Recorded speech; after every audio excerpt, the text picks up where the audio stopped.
Arestado ang isang lalaki sa Marikina matapos umanong hipuan ang batang babaeng kapitbahay niya.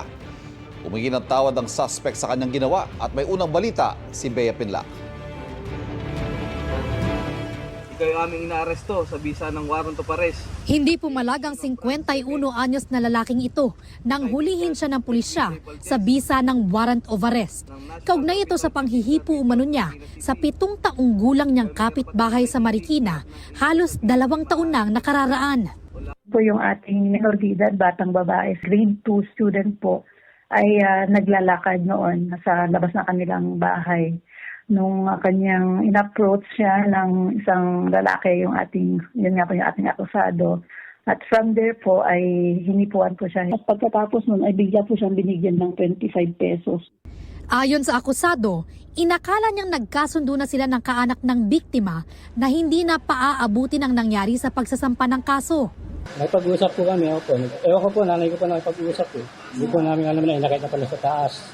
Tapos nagulat na namin sa bahay, may warrant na.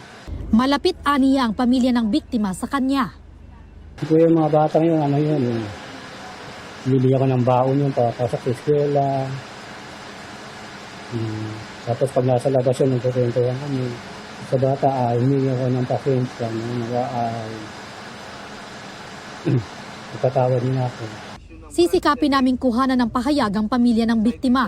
Kasong acts of lasciviousness ang hinaharap ng akusado na hawak na ng Marikina City Police. Tama rin po yung ginawa po ng bata na nung pagkatapos po nun ay nagsabi po kaagad siya sa kanyang magulang na may nangyari sa kanya. So, wag po tayong matakot. We should always come out in the open and help those victims. Ito ang unang balita. Bea Pinlac para sa GMA Integrated News. Kapuso, huwag magpapahuli sa latest news and updates. Mag-iuna ka sa balita at mag-subscribe sa YouTube channel ng GMA Integrated News.